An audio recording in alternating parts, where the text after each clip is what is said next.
జరిగినటువంటి ఉగ్రవాదుల క్యాంపుని పట్టుకునే క్రమంలో మన ఆంధ్రుడైనటువంటి ఒక సైనికుడు వీరమరణం పొందాడు. వాస్తవంగా ఇది హైలైట్ చేయాలి. దేశం కోసం మనవాడు త్యాగం చేసినప్పుడు ఫ్రంట్ పేజీ బ్యానర్ కావాలి. లోపల పేజీలోనన్నా రాసినందుకు సంతోషపడే సందర్భం.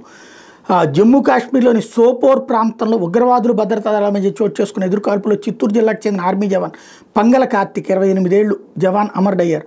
అధికారులు తెలిపిన వివరాల ప్రకారం భద్రతా దళాలు ఆదివారం రాత్రి సోపోర్ పోలీస్ స్టేషన్ పరిధిలోని జలూరా గుజ్జర్పట్టి ప్రాంతంలో తనిఖీలు నిర్వహిస్తుండగా ఉగ్రవాదులు స్థావరానికి కనుగొన్నారు. ఈ క్రమంలో ముష్కర్లు కాల్పులకు తెగబడగా భద్రతా దళాలు ఎదురుకాల్పులు జరిపాయి.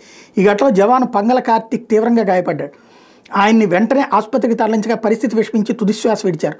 అత్యంత ధైర్యసాహసాలతో పోరాడి ప్రాణత్యాగం చేసిన కార్తిక్ భద్రతా దళాలు నివాళులర్పించాయి. బంగారుపల్లి మండలంలోని ఎగువ రాగిమానుపేంట గ్రామానికి చెందిన కార్తిక్ తల్లిదండ్రులు వరదరాజులు, తల్లి సెల్వి. వీళ్ళది వ్యవసాయ కుటుంబం. డిగ్రీ మధ్యలో ఆపేసి 2017లో సైన్యంలో చేరిన కార్తిక్ ప్రస్తుతం కాశ్మీర్లో పనిచేస్తున్నారు. సోమవారం జరిగిన ఎన్కౌంటర్లో ఆయన తీవ్రంగా గాయపడటంతో ఆసుపత్రికి తరలిస్తే చికిత్స పొందుతూ మరణించారు అని గ్రామ సర్పంచ్ శ్రీహరి తెలిపారు. మృతదేహం 3 రోజుల్లో స్వగ్రామానికి వస్తుందని భావిస్తున్నారు.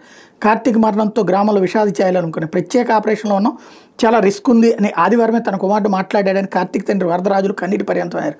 ఫిబ్రవరి 8-9 తేదీలో ఇంటికి వస్తానని చెప్పాడని, ఇంతలోనే ఈ ఘోరం జరిగిందని వాపారు. వాస్తవంగా అతని కుటుంబాన్ని గురించి హైలైట్ చేయాల్సిన బాధ్యత అయితే మీడియా మీద ఉంది.